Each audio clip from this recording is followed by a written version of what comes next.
¿qué significa? ¿Cuál es todo el significado que tiene la Santa Cena? Hemos tenido no sé cuántas celebraciones de la mesa del Señor, hermano.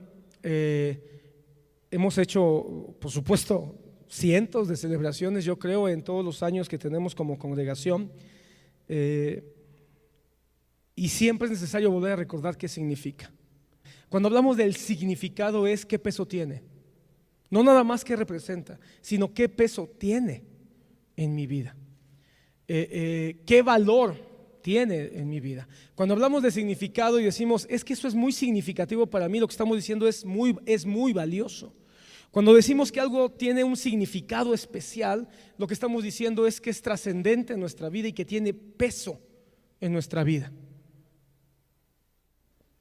Lucas 22, versículo 19.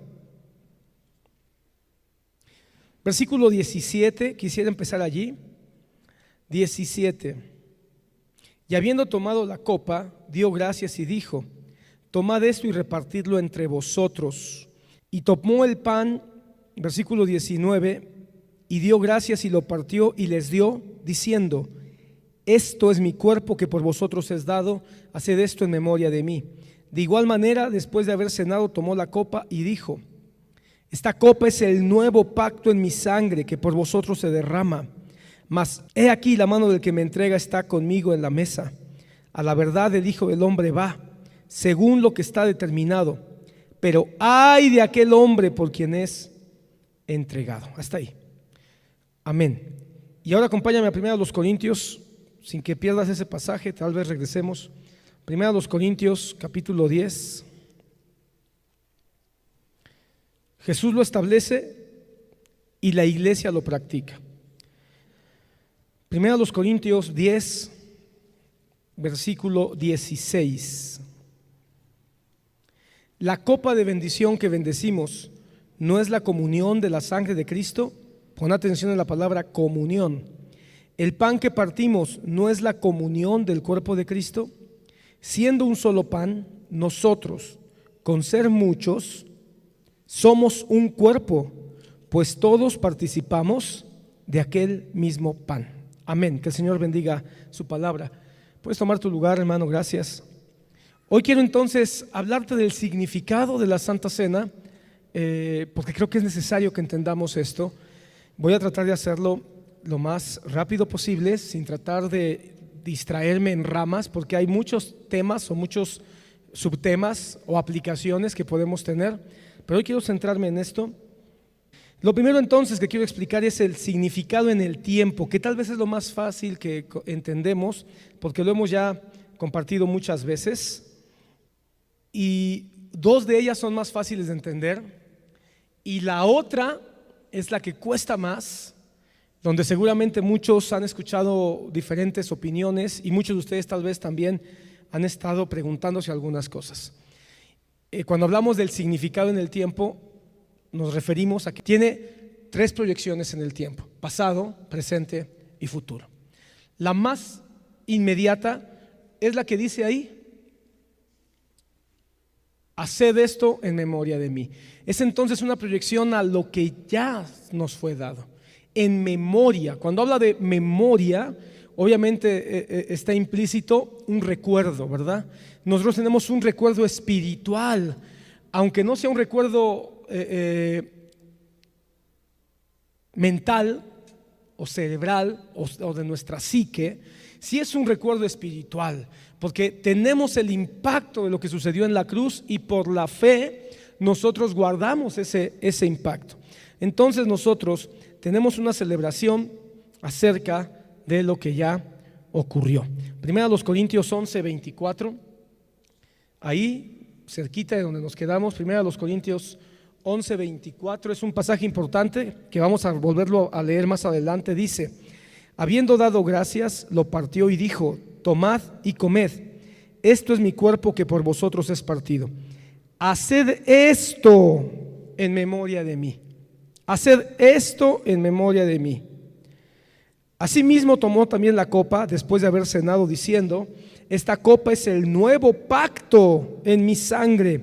Haced esto todas las veces que la bebiereis en memoria de mí. Entonces, hermano, hay una proyección hacia el pasado. Recordamos nosotros,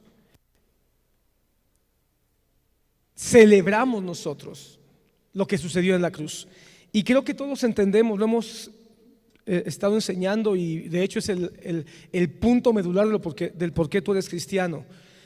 Nosotros recordamos lo que pasó en la cruz, su sacrificio, su muerte, el pago de nuestros pecados, nuestra redención.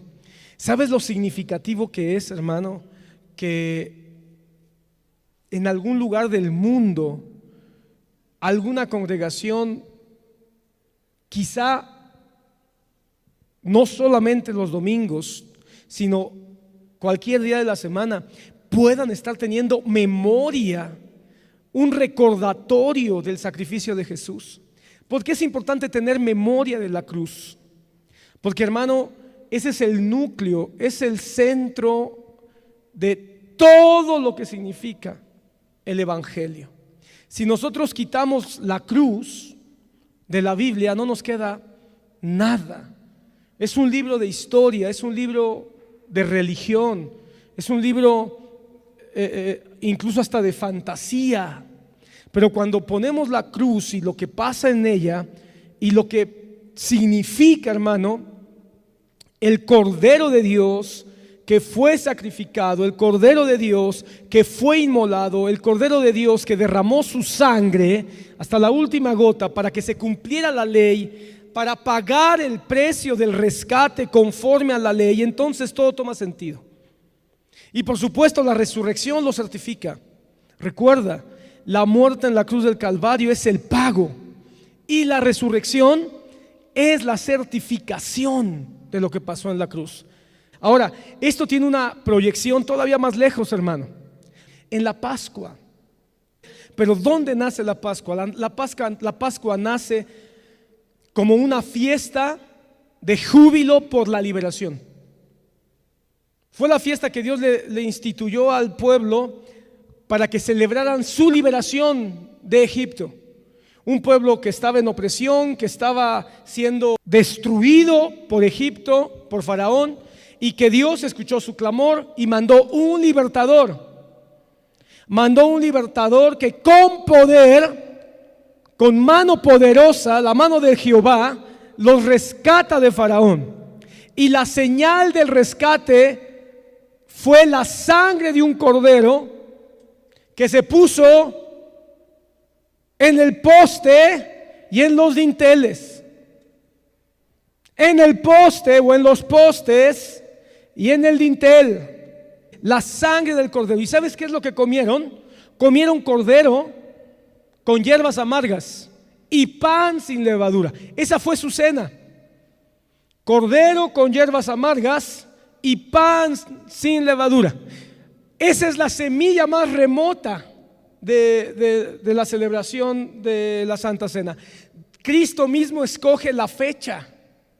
Hermano, por eso a Jesús no lo mataron, por favor. Cuando dicen los romanos mataron a Jesús, los judíos, no es cierto, hermano, porque la fecha la escogió Jesús. La fecha en que iba a morir la escogió Él. Y tenía que hacerla coincidir con la Pascua para dejar un mensaje de lo que significaba lo que estaba ocurriendo.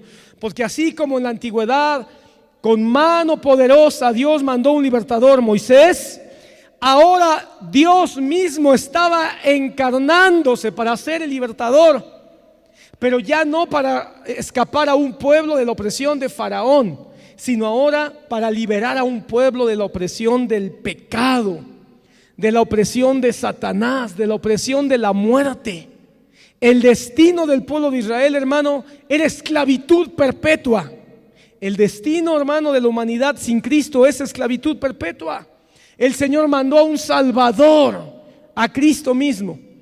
Y así como Moisés mandó matar un cordero y que la sangre fuera puesta en las puertas, ahora Dios mismo, encarnándose, se convierte en el Cordero. Eso hace que la Santa Cena sea superior a la Pascua, porque en la Pascua era un cordero sacrificado, pero en la Santa Cena Fue Cristo mismo el Cordero. No un Cordero imperfecto, no un Cordero limitado, sino ahora el Cordero de Dios, perfecto, sin mancha, sin arruga, santo. Y Él fue el perfecto Cordero, y la sangre ya no fue puesta en las puertas y en los dinteles de la familia, sino ahora la sangre ha sido derramada en nuestra alma, en nuestro corazón, en nuestra mente, en nuestro espíritu, en nuestro ser completo. Por eso nosotros hablamos de la sangre de Jesús que nos cubre, así como la sangre de Jesús cubrió las familias de la liberación en la Pascua. Jesucristo mismo, hermano, cambia la fiesta. Solo Dios podía cambiar la fiesta. Ustedes hicieron la fiesta de la Pascua con cordero y hierbas amargas, pero mira qué hermoso, porque el Señor Jesús comió las hierbas amargas para que tú y yo no las comiéramos, porque las hierbas amargas iban acompañando al cordero. Nosotros, hermano, no comemos hierbas amargas. ¿Por qué? Porque Jesús las probó en la cruz del Calvario. Él fue el cordero acompañado de hierbas amargas. Y el mejor símbolo, hermano, es cuando le dieron a probar hiel, cuando le dieron a probar vinagre, hierbas amargas. El cordero con las hierbas amargas del sacrificio para liberar al pueblo. Y hermano, todo aquel que estuvo bajo la sangre del cordero en los tiempos de Moisés, el ángel de la muerte no los pudo tocar. De la misma manera, el que está bajo la sangre del Cordero de Dios, la muerte, hermano, no nos va a tocar. Resucitaremos de entre los muertos y estaremos por toda la eternidad con nuestro Señor. Pero Jesús cambia la fiesta, porque deja de ser la fiesta de la Pascua, porque, hermano, Jesús celebra Pascua. Él mismo dijo a sus discípulos: vayan y busquen un lugar para celebrar la Pascua. El Señor celebra la Pascua, y una vez que hubieron cenado, ¿notaste ese detalle? Terminaron de cenar y entonces tomó pan y lo partió, y entonces tomó vino y lo repartió. La Pascua ya estaba cumplida, la ley ya se había cumplido. Seguramente llamó la atención el Señor cuando tomó pan leudado. La Pascua, hermano, decía que tenía que ser pan sin levadura. Y la levadura, aunque puede significar pecado, hermano, también la levadura significa algo más. La levadura significa la influencia que las cosas tienen sobre de uno. Cuando el Señor le dijo a su pueblo: no tengan levadura de Egipto, pon atención. El Señor dijo: coman pan sin levadura, no lleven levadura de Egipto.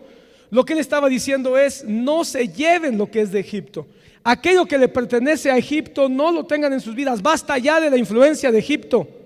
El pan sin levadura que Dios le dijo a Moisés bien puede estar de una manera simbolizado ahora en nuestras vidas, cuando Pablo dice en Romanos 12: no os adaptéis a este siglo, no tomen la levadura del mundo. Cuando Jesucristo dijo: cuidado con la levadura de los fariseos, cuidado con la levadura de Herodes, estaba hablando de la influencia, de su manera de pensar. Hermano, en ese tiempo había un grupo que se llamaban los herodianos. Pon atención, hermano. Y los herodianos era una secta que consideraba que Herodes podía ser el Mesías prometido. Y los fariseos, tú sabes que era una secta que empezó a darle más peso a las tradiciones orales, y empezaron a poner leyes agregadas, leyes añadidas, fundadas en las tradiciones, no tanto en la palabra de Dios. Cuando el Señor Jesucristo les dice: cuidado con la levadura de los fariseos, cuidado con la levadura de Herodes, lo que le estaba diciendo es: cuidado con la influencia de los fariseos. No terminen dándole más peso a sus tradiciones, a sus costumbres, a sus ideas, que a la palabra de Dios. Y cuando Él dice cuidado con la levadura de Herodes, lo que está diciendo es: cuidado con la influencia de esa ideología, de esa manera de pensar, de querer darle más gloria al hombre que a Dios, de darle más honor y pensar que el Mesías está en un hombre común y corriente. Yo te pregunto, ¿no hay todavía hoy influencia de estas levaduras? ¿No todavía hoy hay muchos que continúan dándole más peso a sus tradiciones que a la palabra de Dios? ¿No hay muchos que continúan pensando que deben darle más honor a un hombre y que la palabra de un hombre puede pesar más que la palabra de Dios. Hermano, eso sigue pasando. Lo que el Señor decía es cuidado con esa influencia. Pero ahora te pregunto, ¿pero por qué cuando cambia el pacto y toma pan, por qué toma pan con levadura? Porque sabemos por el original griego que la Santa Cena la celebró con pan leudado. ¿Por qué? Porque Él cumplió la Pascua, la ley, pan sin levadura. Aquí hay dos palabras en griego que se traducen pan. La primera es asumos, y la palabra asumos se refiere a un pan sin levadura. Ese es el pan de la Pascua. Es el pan que no tiene que tener la influencia del mundo, que nos habla de no tener la influencia del pecado, la influencia de la maldad, la influencia de las costumbres egipcias. Cuando el Señor saca un pan con levadura, artos, la palabra griega cambia en el Evangelio y dice que tomó pan con levadura y lo dio. ¿Por qué tomó pan con levadura? Un primer significado inmediato puede ser que Él estaba representando que su cuerpo estaba siendo lleno del pecado de la humanidad, y eso es correcto en un sentido. Pero, hermano, en otro sentido, lo que Él está diciendo es: hay una nueva influencia para ustedes. No es la levadura de Herodes, no es la levadura de los fariseos, es la levadura de Dios. La levadura habla de influencia, buena o mala. Y cuando el Señor toma un pan con levadura y lo reparte, Él dice: esto es mi cuerpo. Ahora yo pregunto, ¿el cuerpo de Cristo tiene pecado o tomó el pecado? Tomó el pecado, se llenó del pecado. Pero ahora nosotros estamos tomando algo que representa su cuerpo. Y bien puedes tú decir: es un cuerpo que representa el pecado que por mí fue llevado. Pero también es un pan que representa una nueva vida. Representa una nueva vida con la influencia ahora de Cristo y de su sangre, de su cuerpo y de su sangre. Por eso es una memoria de que Él nos dio nueva vida. Y si nosotros tenemos memoria de que Él nos dio nueva vida, entonces somos nueva criatura. Si alguno está en Cristo, nueva criatura es. En otras palabras, Dios dijo: ok, el memorial imperfecto, la fiesta imperfecta de la Pascua concluye hoy. Porque la fiesta imperfecta de la Pascua era una fiesta que recordaba la liberación de Egipto y apuntaba hacia una esperanza del Mesías. Pero ahora eso ya se cumplió. Ahora una nueva vida, digámoslo así, un nuevo pan. ¿No dijo Jesús que Él es el pan que vino del cielo? Si Él es el pan, entonces es un nuevo pan. Hermano, ¿sabes tú que los panes que se cocinaban y se ponían en el lugar santo eran panes leudados? Si el pecado, hermano, fuera el único símbolo y significado de la levadura, ¿cómo explicas que el Señor le pide que hagan panes leudados para meterlos al lugar santo? No tiene sentido, hermano. La única explicación es que la levadura no significa pecado, sino influencia. Significa algo que crece, que puede expandirse, y se expanden las tinieblas, se expande la maldad, se expande la violencia, pero también se expande el amor de Cristo, también se expande el Evangelio, también se expande la salvación. Así que, hermano, la levadura no es pecado solamente, es una influencia que crece, porque la característica de la levadura es que crece, ¿o no? Que se expande. Por eso, hermano, tú ves levadura de pecado en el mundo que a lo largo de los años se ha expandido, como la ideología de la evolución, la ideología lésbico-gay, la ideología feminista. Son levaduras de pecado que se expanden. Pero también, gloria al Señor, tú ves, hermano, que se ha expandido el Evangelio, se ha expandido la gracia, se ha expandido la salvación de Cristo. De eso habla. Y el pan nos habla de que somos nuevas criaturas en Él. ¿No dice la palabra, Corintios, lo acabamos de leer, que nosotros siendo Así como el pan es uno solo y Cristo es uno solo, nosotros ahora, siendo muchos, somos uno solo. Es una memoria de eso. Pero también es una proyección al futuro, hermano. Y esa proyección al futuro, hermano, es algo que darle gracias al Señor de que somos una congregación que por su gracia recordamos, o no recordamos, proclamamos su venida.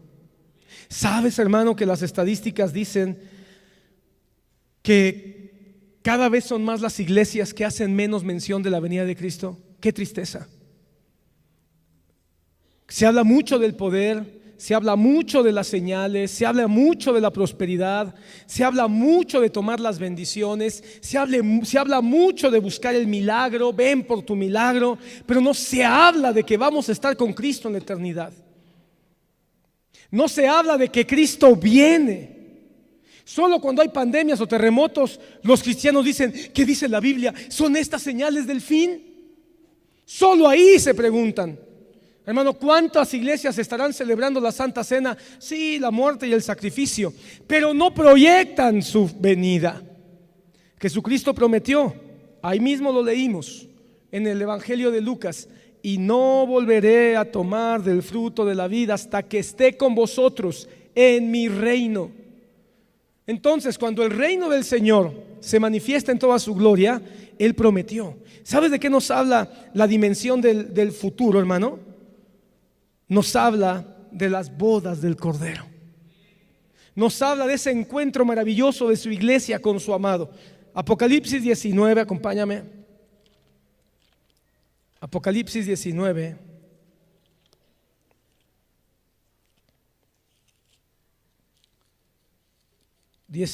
Versículo 7.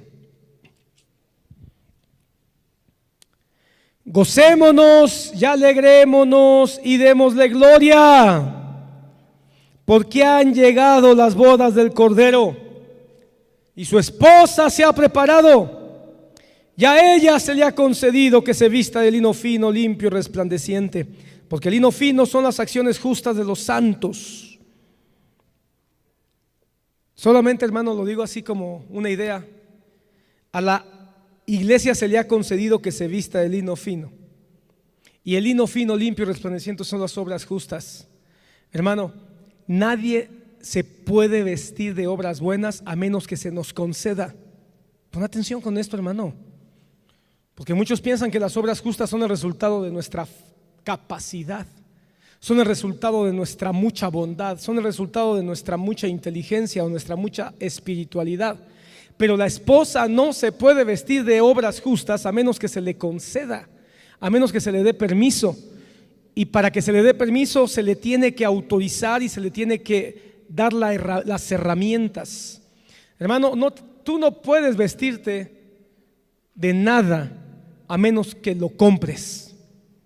Pero este vestido es tan caro que nadie lo puede comprar.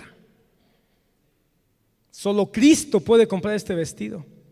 Así que debemos estar agradecidos hasta de las obras buenas que hacemos. Y el ángel me dijo, escribe, bienaventurados los que son llamados a la cena de las bodas del Cordero.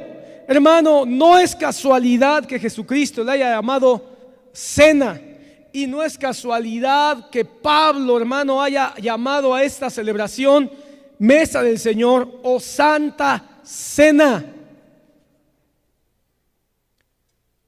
Hermano, y por favor no te vayas con esas ideas quisquillosas que no aportan nada al evangelio, de que si es santa cena entonces hay que hacerlo en la noche. Lo importante no es la hora, lo importante es el significado. Y el primer significado es que tiene una proyección al pasado para que yo haga memoria de lo que ya ocurrió, nueva vida. Pero también es un significado que me proyecta al futuro, lo que me espera, estar en la mesa del Señor, en la cena del Cordero. Y hermano, tú tienes que estar ahí y tienes que confiar en que tú vas a estar ahí, porque si a ti ya se te reveló el Cordero inmolado que dio su vida para hacerte nueva criatura, entonces tú eres la iglesia que está siendo llamada a estar en esa mesa. Ahora, ¿por qué vamos a estar en esa mesa? Por los méritos de Cristo, hermano. La palabra dice que David dijo, ¿a quién le voy a hacer misericordia? Y Siba dijo: a Mefiboset, él es paralítico, él no puede. Y entonces David dijo: tráiganlo.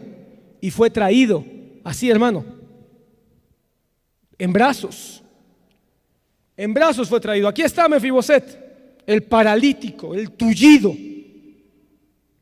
el harapiento, el maloliente. Ahí está. Siéntalo a mi mesa, dijo David. Límpienlo, báñenlo, perfúmenlo, denles mis dones y siéntenlo a mi mesa. Y le dio una promesa a David. A Mefiboset: y tú, Mefiboset, comerás para siempre a mi mesa. Esa es la promesa que la mesa del Señor, que la Santa Cena nos da.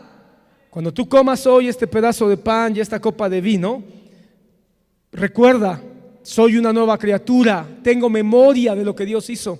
Pero también declara: estoy invitado a la mesa del Rey para estar con Él por la eternidad.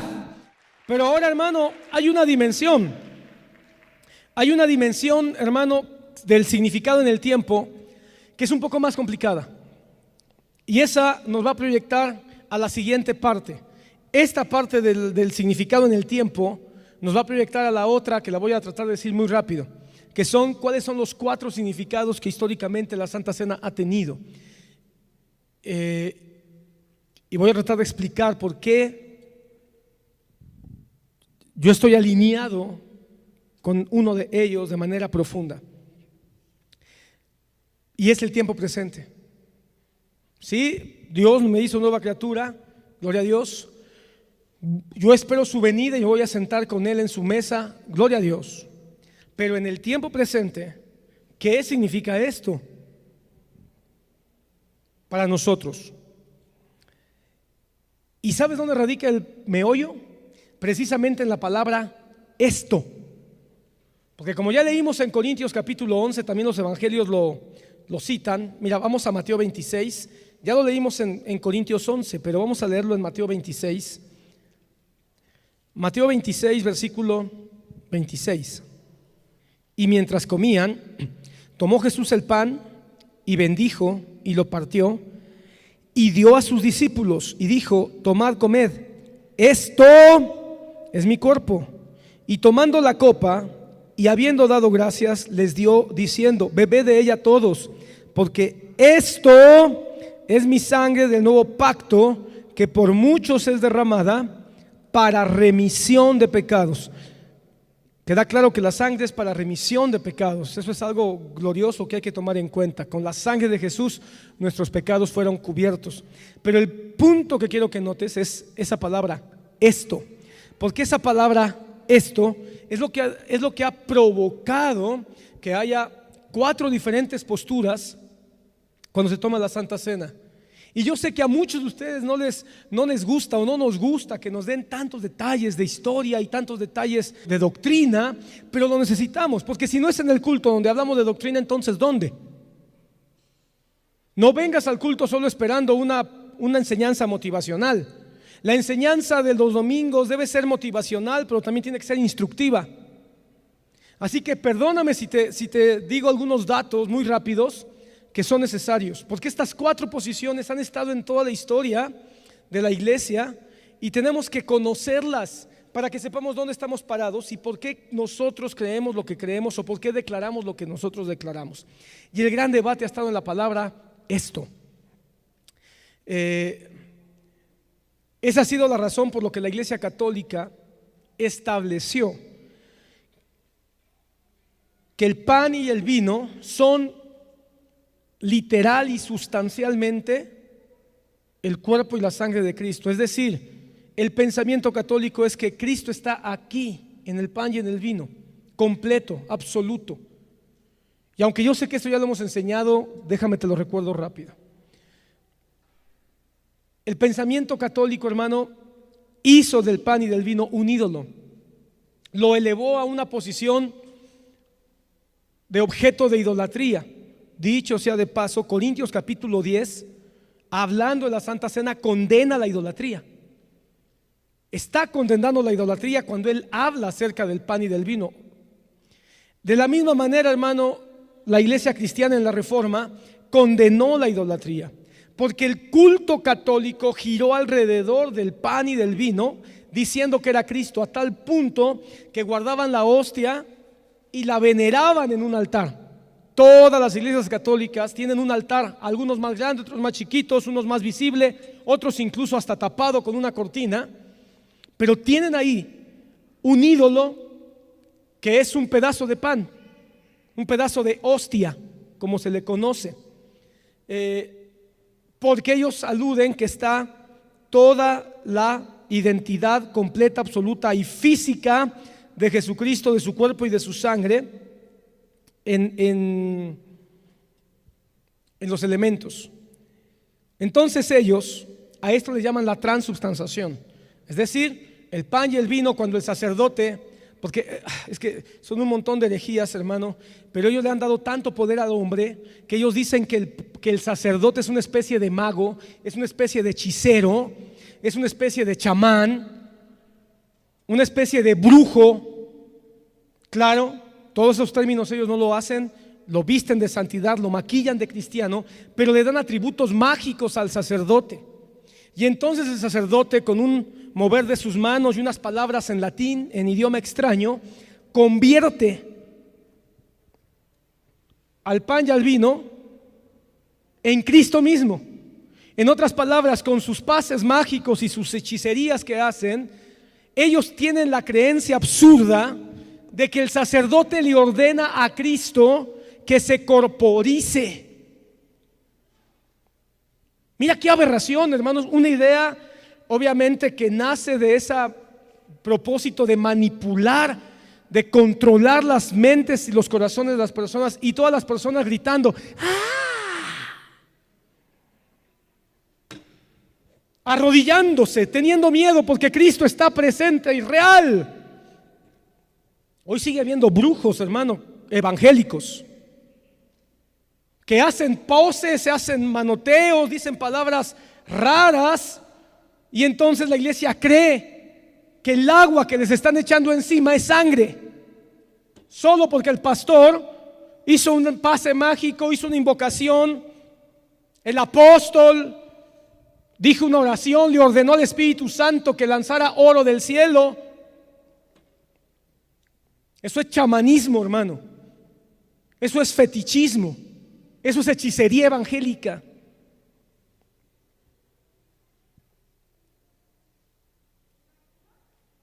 Pero hay otra posición que está al otro lado.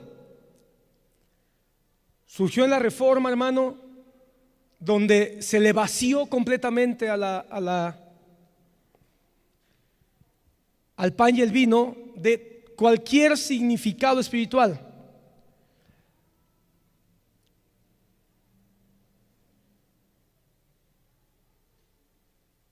Declarando que esto era solamente un símbolo vacío. El promotor más importante fue un hombre cristiano, un hombre que Dios usó mucho para la expansión del evangelio, pero él consideraba que el pan y el vino era un símbolo vacío. Él se llamaba Ulrico Zwinglio. Y este hombre, hermano, consideró que eran solo señales, eran simples símbolos. Esta es el segundo significado.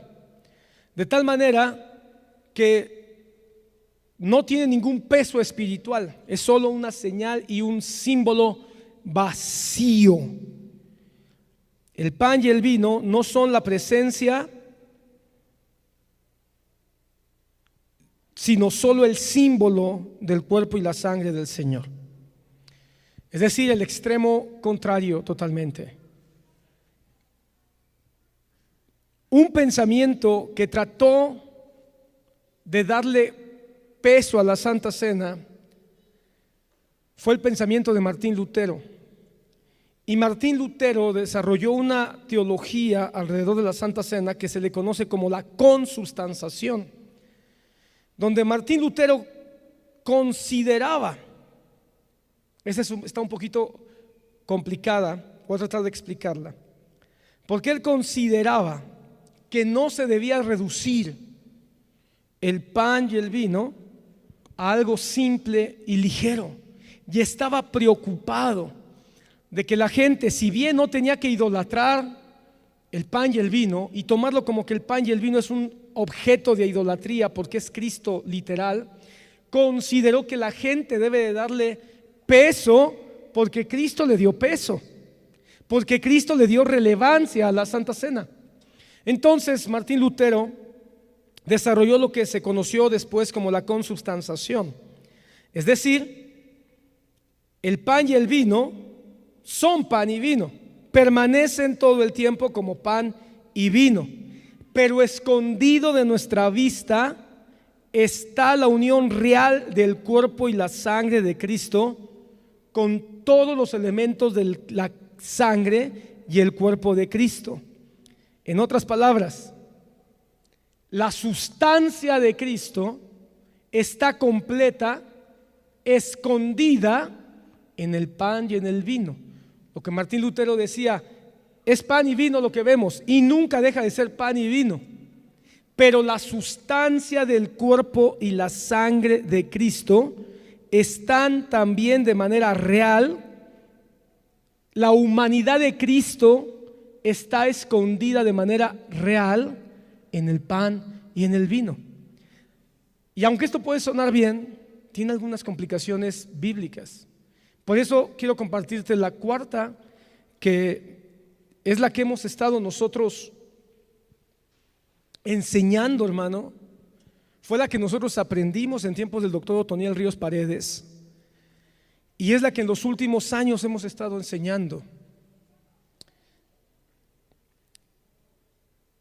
Y es una posición donde es necesario entender las dos naturalezas de Cristo para poder comprender qué es lo que la Biblia nos dice. Esta última posición vamos a llamarle una teología de presencia real, pero no física. Pon atención, hermano. Espero que se te haga interesante esto. Presencia real, pero no física.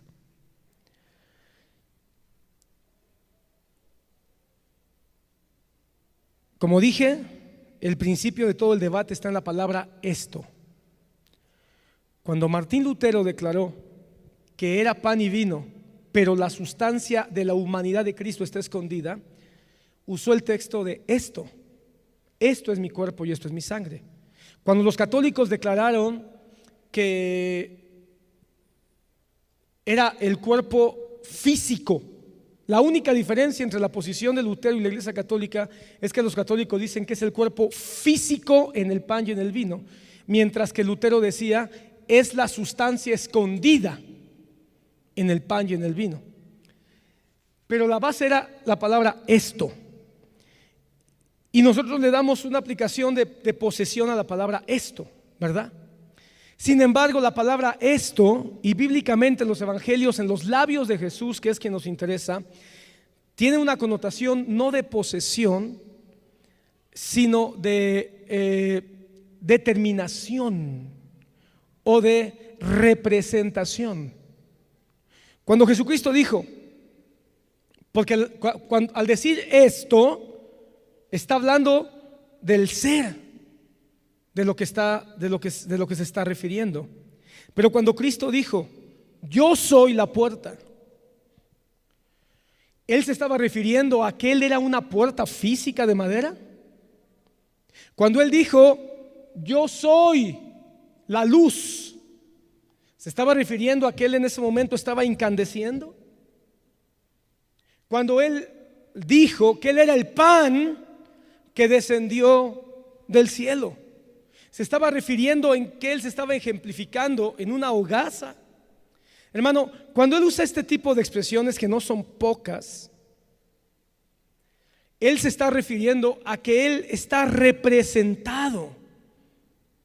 No que Él es físicamente, sino que Él está representado. Lo mismo pasa cuando dijo la iglesia, o ustedes son la sal de la tierra. De alguna manera Él estaba diciendo que nosotros nos vamos a convertir en sal de manera física, ¿O está dando un poder de representación? Creo yo, hermano, que esa es la manera correcta en que se debe de interpretar, porque es la forma en que Jesucristo habla en toda su enseñanza. Hay multitud de ejemplos donde Jesús es la forma en que Él se expresa, haciendo una referencia de Él mismo o de la iglesia o del reino de Dios con otra cosa. Cuando Él dijo el reino de los cielos es como un grano de mostaza, o como una red barredera,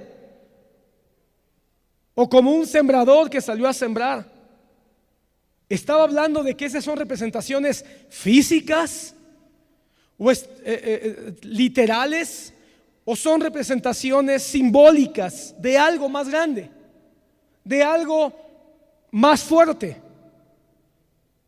Bajo este pensamiento, entonces, la palabra esto debe de entenderse como una representación de algo más grande que el pan, algo más fuerte que el vino.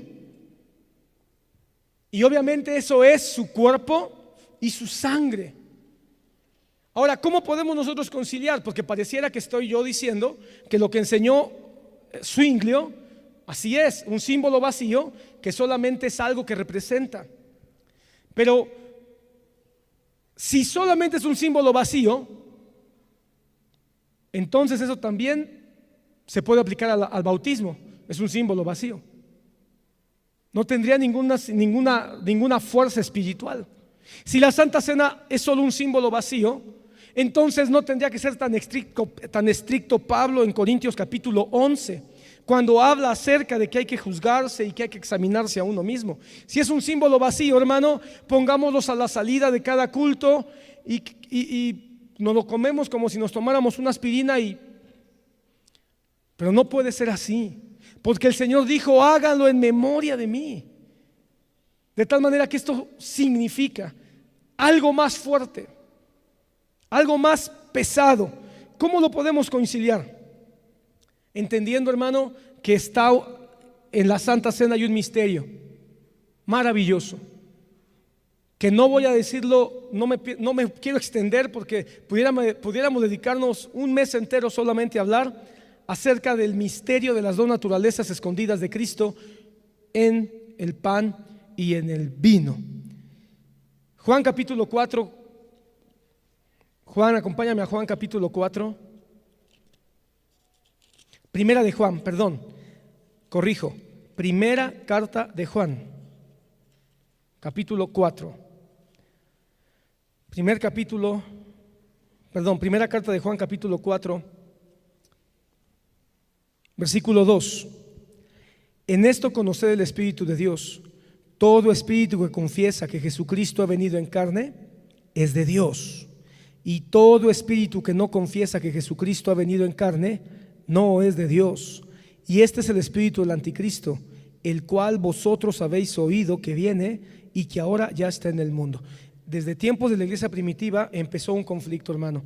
Un conflicto, hermano, que ha durado. Tal vez este es el debate que más siglos ha durado. Todavía continúa, hermano, en la iglesia, en medio del cristianismo. Y es el debate de la naturaleza de Cristo. Juan de una vez va al punto y dice: miren, el que no confiese que Jesucristo ha venido en carne, ese es un anticristo. Lo que está diciendo es: Jesucristo vino en carne. Ahora, cuando habla de que vino en carne, ¿por qué está usando ese término? Porque Juan tiene en claro que Jesucristo es Dios. Entonces lo que está diciendo es: todo aquel que diga que Dios vino espiritualmente, o que lo que vimos nada más fue una proyección, pero nunca estuvo físicamente entre nosotros, sea un anticristo. Y el espíritu del anticristo es todo aquel que niega que Jesucristo vino en carne. Ya con esto tienes tú una idea de quién es un anticristo. Un anticristo, hermano, es todo aquel que niega a Cristo mismo en su encarnación, que niega que Cristo es Dios. Es decir, todo aquel que niega que Cristo, el que nació en Belén, el que predicó en Galilea, en Nazaret, en Jerusalén, el que caminó en la mar, el que predicó en los mares, el que subió a la cruz, todo aquel que niegue que ese realmente estuvo entre nosotros, caminó entre nosotros, predicó entre nosotros, murió en la cruz y resucitó de entre los muertos, sea anticristo. Y que te quede claro, y lo digo así claro, todo aquel que diga que tiene atributos de Cristo está negando a Cristo. Porque todo aquel que diga yo soy el sumo sacerdote, yo soy el Hijo del Hombre, yo tengo la revelación directa del Padre, ese es un anticristo porque está negando lo que le pertenece a Cristo. Y todo eso lo tuvo Cristo en carne. Hermano, nosotros estamos claros en lo que la Biblia dice. Y Juan aquí de alguna manera lo declara. Jesucristo es, no fue, es verdaderamente Dios y verdaderamente hombre. ¿Por qué crees tú que Juan, que por cierto fue el último evangelio que se escribe, no empieza con la infancia de Jesús, no empieza hablándonos del ministerio de Jesús en el bautismo en Galilea? ¿Por qué de una vez va de lleno a Jesús proyectándolo en la eternidad? ¿Por qué Juan en el evangelio dice en el principio era el verbo y el verbo estaba con Dios y el verbo es Dios? Porque Juan escribe ya a una iglesia que está empezando a ser contaminada con teologías, con enseñanzas, con doctrinas que están negando a Cristo encarnado. Muchos han dicho que Cristo fue un fantasma, que fue una ilusión, que fue como una visión. Otros dicen que Cristo sí efectivamente estuvo encarnado por Dios, pero cuando muere el cuerpo desaparece y solamente resucita Dios, y que lo que se le apareció a las mujeres y a los apóstoles, etcétera, fue la representación de Dios, pero el cuerpo ya no. Y entonces niegan la unión hipostática. La unión hipostática es sencillamente, hermano, esa unidad perfecta entre dos naturalezas en una misma unidad. Y al negar, hermano, eso destruyen la obra redentora de Jesús, hermano. Porque entonces, hermano, si Dios no se hizo carne y nada más vimos como una alegoría, o cómo se llama esto, ¿cómo se llama esas proyecciones? Un holograma, una especie de holograma espiritual, y eso fue todo lo que vimos, como algunos antiguamente pensaban. Entonces, hermano, Dios no se puede identificar con nosotros, porque nunca tuvo el dolor, nunca tuvo las lágrimas, nunca tuvo el cansancio que una persona tiene. Ahora, si Cristo no resucitó y nada más fue Dios manifestándose espiritualmente, el Hijo, el Verbo manifestándose espiritualmente, entonces no puede tener entendimiento de nuestras necesidades actuales, hermano. Y el pago fue incompleto. Y fue una mentira. Por eso Pablo en Corintios dice: si Cristo no resucitó, somos entre todos los hombres los más miserables. Estamos engañados y seguimos en nuestros delitos y pecados. Porque entonces Cristo es como cualquier cordero. Si Cristo no resucitó en cuerpo, entonces Cristo, hermano, fue un fraude que nos dijo que era el Cordero de Dios y se quedó muerto como los demás animales. Tenía que resucitar para que sepamos perfectamente que Él no es como un macho cabrío o como un cordero o como un buey. Él es Dios que vence la muerte de manera efectiva y absoluta. Amén. Entonces, ¿qué estoy diciendo? Dale un aplauso a mi Señor.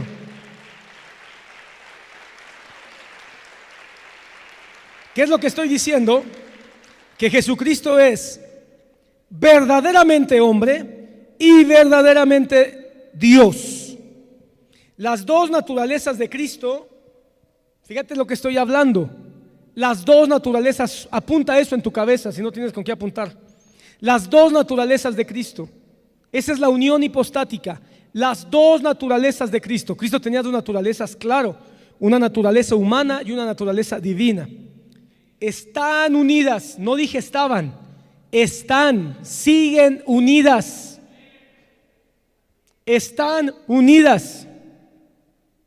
Y apunta a esto, hermano, porque esto es algo que históricamente se estableció y es parte de nuestra herencia doctrinal en la historia. Las dos naturalezas de Cristo están unidas. Pon atención, 4 componentes, sin mezcla. Número 1, sin confusión. Número 2, sin separación. Número 3, y sin división. Pon atención, sin mezcla.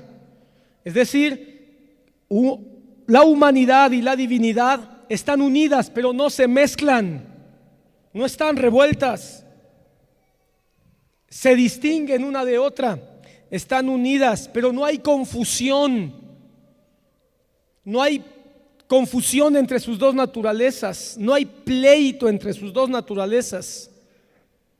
Nosotros, hermanos, nos confundimos y somos de una sola naturaleza. No están separadas, hermano. Siempre están en perfecta unidad. Y no están divididas. No hay esa división de que la naturaleza de Dios siente hacer algo y la naturaleza del hombre quiere hacer otra cosa. No, nosotros sí estamos divididos. A causa del pecado y de la maldad, sentimos una cosa, pensamos otra cosa y terminamos haciendo todo lo contrario. Pero Dios tiene una unidad perfecta, sin mezcla, sin confusión, sin separación y sin división. Hermano, la Trinidad son 3 personas, una misma naturaleza.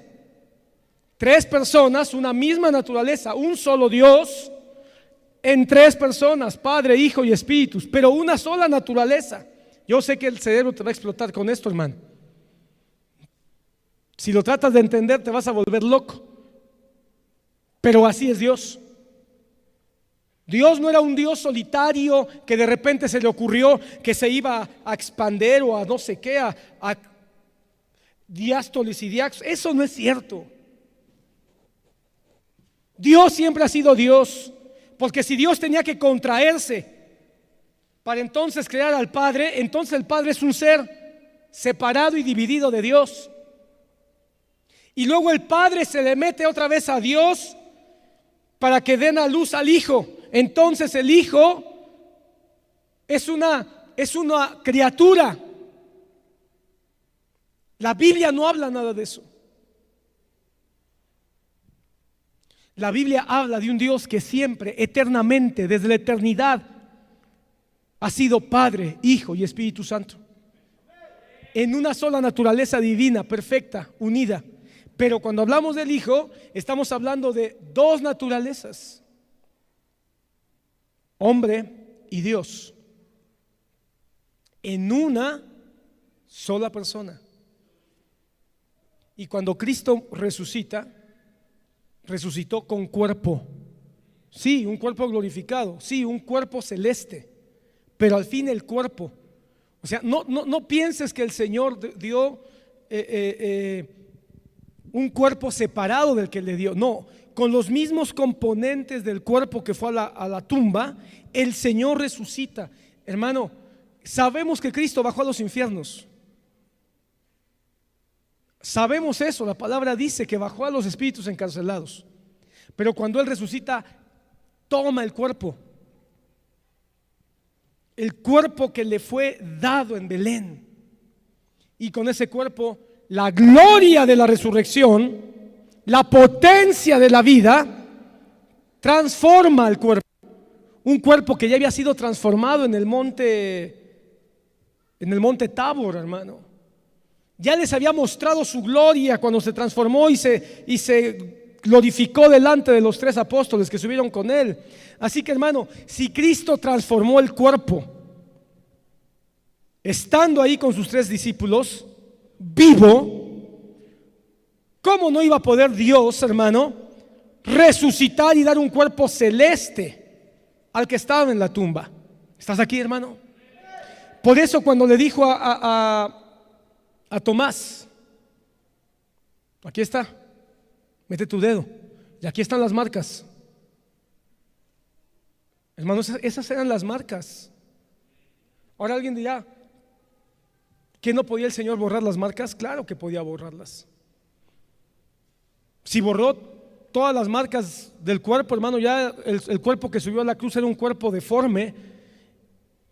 ¿Por qué no borró las marcas de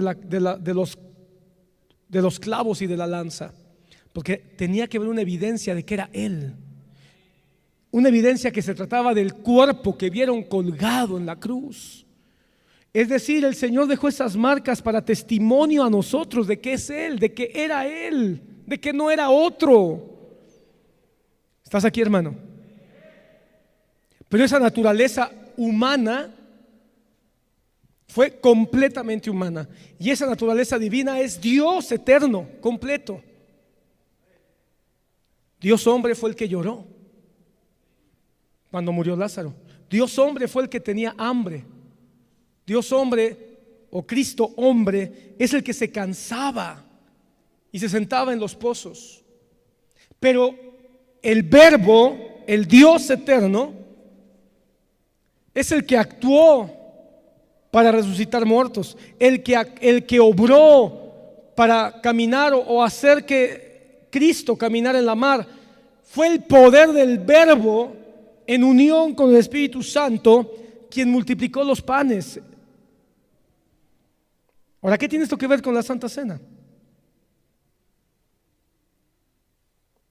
Que tenemos que entender, hermano, que en la Santa Cena ocurre el misterio, es la ejemplificación perfecta del misterio de la doble naturaleza de Cristo en este santo memorial. ¿Cómo así? ¿Qué es lo que está con nosotros de Cristo? ¿Su humanidad o su divinidad? La parte humana es limitada, la parte divina es ilimitada. La parte humana es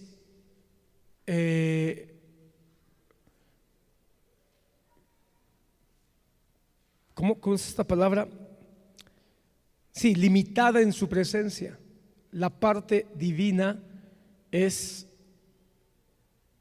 omnipresente. Puede estar presente porque es Dios.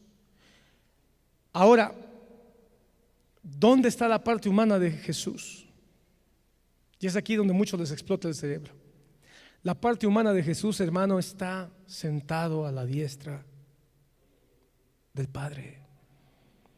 ¿Cómo es posible que un humano esté allá? Porque fue glorificado, porque fue hecho celeste.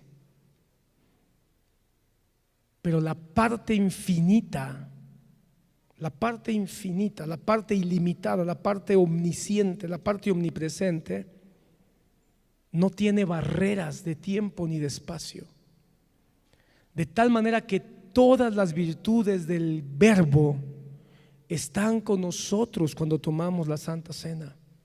No es su cuerpo físico, no puede ser su cuerpo físico, porque el cuerpo de físico murió, resucitó, fue ascendido y está sentado a la diestra del Padre.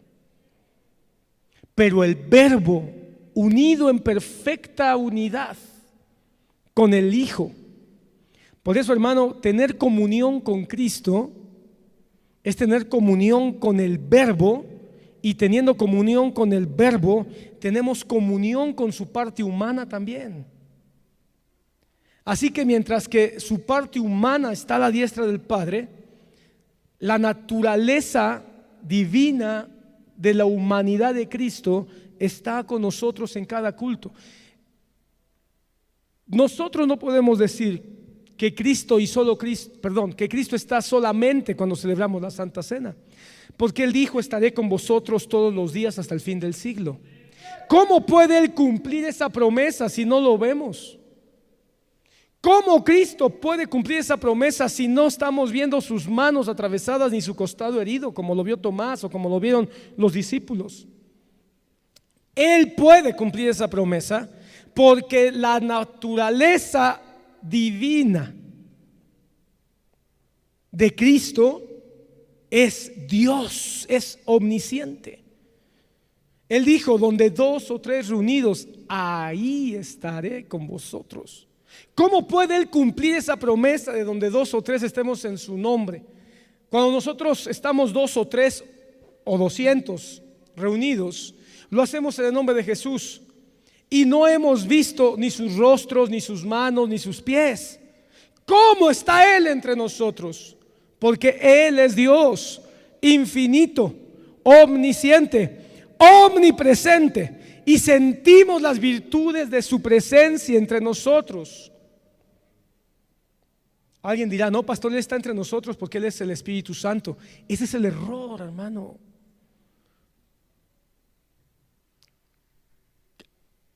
Pensamos que Dios es un Dios de modos.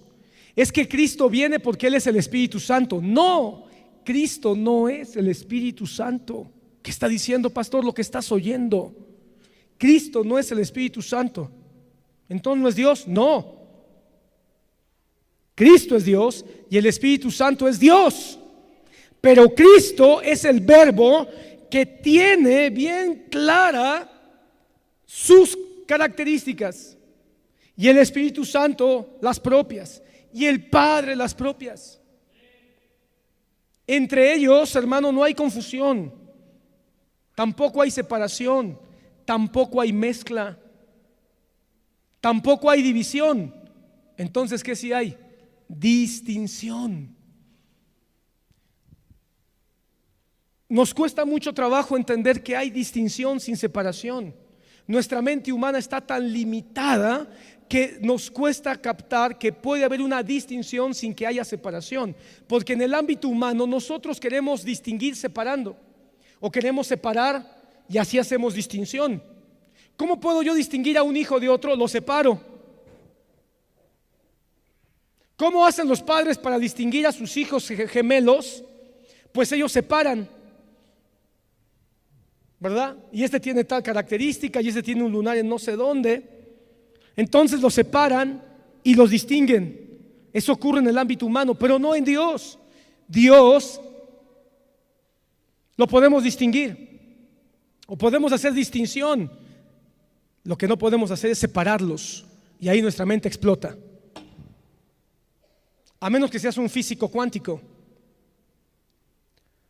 porque un físico cuántico sabe que una molécula o que una partícula de luz a niveles cuánticos, tú disparas una sola molécula a través de 2 orificios, esperando que se proyecte en el orificio de la derecha. Eso ya te lo expliqué. Pero ellos ven que a nivel cuántico la misma partícula entra por los 2 orificios y se proyecta en 2 lugares diferentes, sin dejar de ser la misma molécula o la misma partícula. Y entonces ellos al principio dijeron, esto no puede pasar, hasta que lo probaron 1000, 10,000, 100,000, 1,000,000 de veces y se dieron cuenta que siempre ocurre lo mismo. Entonces dijeron, sí puede ser verdad. Una misma naturaleza distinguida en 2 lugares, sin dejar de ser la misma partícula. Porque ellos se dieron cuenta que no es que se dividiera, es que se distinguía, pero seguía siendo la misma energía. Eso es algo de locos, hermano. Pero yo ahora digo, Señor, gracias, porque después de tantos siglos estás dejando que estos cuates que no creen en Dios, o no sé si después de esto ya creen en Dios, nos permitan darnos cuenta que a niveles invisibles ocurren fenómenos que se acercan un poquito, porque aún eso queda lejos. Pero hermano amado, no dividamos lo que Dios no divide. Entonces, cuando nosotros decimos Padre, Hijo y Espíritu Santo, ¿lo estamos dividiendo? No, los estamos distinguiendo. En Cristo Jesús hay una distinción, pero no hay separación. Una distinción entre su humanidad y una distinción entre su divinidad. 2 naturalezas, pero confluyen en una misma persona, que fue quien murió en la cruz del Calvario, que fue quien resucitó, quien fue quien está hoy sentado en el trono como Rey y como Señor. Y ahora, cada vez que nosotros participamos de la Santa Cena, tenemos el recordatorio, el memorial de su cuerpo y de su sangre. Pero creemos que Dios está entre nosotros. sustancialmente como Dios, pero no como hombre. ¿Sí ves la diferencia? Lutero decía que la sustancia de la humanidad de Cristo estaba en el pan y en el vino escondida. Los católicos decían o dicen que la sustancia de la humanidad es el pan y el vino de manera literal. Pero hermano, eso no puede ser posible bíblicamente. Por eso, hermano, es la sustancia de Dios. ¿Y sabes cuál es la bendición de esto, hermano? Que esa es la única razón por la que podemos nosotros entender por qué la Santa Cena fortalece, consuela, conforta, certifica el perdón de pecados, por qué da aliento, por qué da esperanza, porque es una ministración al alma. Porque si solamente fuera un símbolo vacío, como decía Zwinglio, entonces no puede ocurrir absolutamente nada cuando nosotros participamos de ella. Y no sería necesario presentarse de manera digna, como dice Pablo. ¿Por qué tenemos que venir de manera digna? Porque tiene el poder de la naturaleza divina de Cristo a favor de su pueblo, pero no de su humanidad. No estamos comiendo la humanidad de Cristo, ni siquiera estamos comiendo la divinidad de Cristo. Estamos comiendo pan y vino. Pero ante este acto donde nosotros recordamos su sacrificio y proclamamos su pronta venida, su divinidad, la divinidad de Cristo viene y nos ministra. ¿Sí se está entendiendo? ¿Sí lo estás mirando? No pienses, es el pan, aquí está Dios. No, eso es pan. Pero a causa del testimonio y de la fe, y que nuestra memoria está proyectándose hacia Cristo, y nuestra proyección del futuro tiene esperanza en Cristo, la divinidad de Cristo está con nosotros para bendecirnos. Ahora, ¿quién es digno? ¿El que no peca? ¿El que no comete errores? ¿El perfecto? Hermano, entonces no tendría sentido. Nadie pudiera hacerlo. Cuando dice júzgate a ti mismo, no es para que juzgues qué tan malo eres y entonces, o qué tan bueno, y entonces digas, ay, qué malo soy, no la merezco, ay, estoy en pecado. No, todos tendríamos que salir corriendo. Es para que al contrario digas, Dios, no soy digno, he pecado, he fallado, me he equivocado otra vez, pero vengo a mi memoria de que tú entregaste tu cuerpo y tu sangre para la liberación no de Egipto, sino de la muerte eterna. Y vengo hoy recordando que todos mis pecados fueron pagados en la cruz del Calvario. Mi memoria espiritual por tu palabra me hace ver lo que tú ya hiciste. Y soy totalmente indigno de sentarme a tu mesa, cuanto más de sentarme a la mesa del Rey en su venida.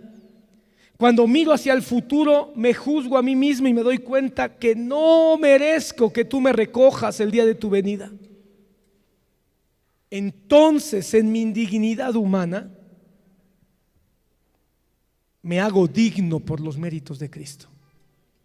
Y por los méritos de Cristo puedo venir hoy a comer pan y a comer vino, creyendo con todo mi corazón que la divinidad del Verbo está aquí para fortalecerme, para perdonarme, para confortarme, para darme aliento, y entonces mi vida pueda realmente ser edificada. Si no, hermano, si esto no es así, esto no es un medio de gracia. La única manera en que esto sea un medio de gracia es que Dios nos visite, que el Verbo, que Cristo esté entre nosotros cuando nuestro corazón se alinea con su muerte y su resurrección y con el amor y la alegría de esperarlo en su venida. Cuando eso ocurre, hermano, el Verbo está aquí, y entonces esto es pan y es vino, pero el poder del Dios Verbo, eterno, infinito, omnisciente y omnipresente, está ministrando nuestros corazones. Espero que esto sirva. A esto es a donde estamos apegados. Hay dos naturalezas en la Santa Cena. Una naturaleza nos representa el cuerpo, solo lo representa, no es el cuerpo. Y la otra naturaleza es el Verbo Cristo, Jesucristo, que prometió estar entre nosotros cada vez que nos reunamos en su nombre. Y no hay celebración más claramente hecha en su nombre que la Santa Cena. Por último, ¿somos nosotros los que invitamos a Jesús a la cena o es Jesucristo el que nos invita a su cena? Correcto. Es Jesucristo el que nos invita a su cena. No somos nosotros los que decimos: ven Señor, te invitamos, hoy se nos ocurrió hacer Santa Cena. No, Él nos invita.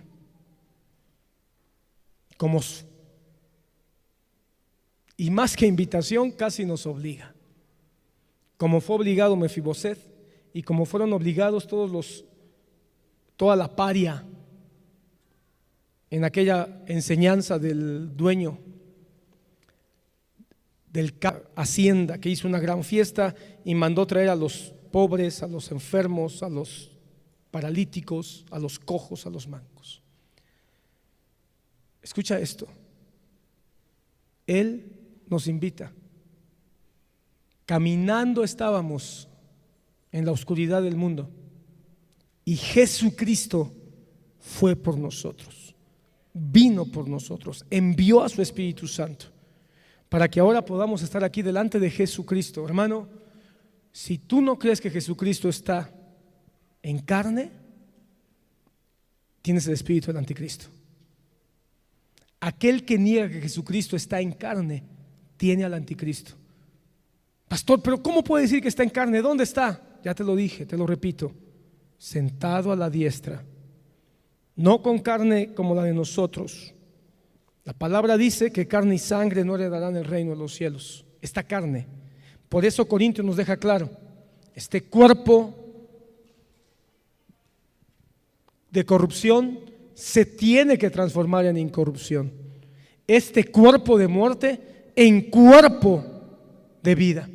Y eso ya ocurrió en el cuerpo de Jesús, pero sigue siendo el cuerpo que se le dio. Pero Él, el Verbo, está entre nosotros.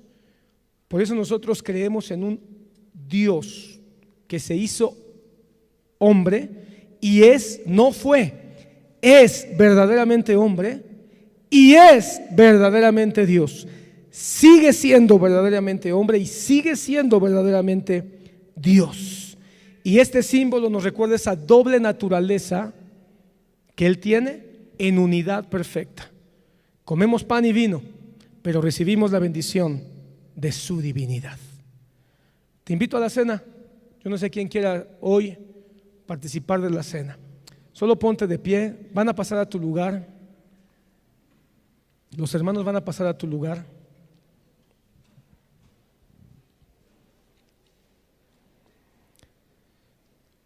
Aquí en la tierra nosotros celebramos la cena del Señor, pero cuando celebramos la cena del Señor, hermano, tenemos comunión completa con Cristo. Hermano, tenemos comunión completa. Tenemos comunión completa con su cuerpo a través de su manifestación mística. No tenemos comunión con su cuerpo a través del pan y del vino. Eso no es su cuerpo y su sangre. Son la representación.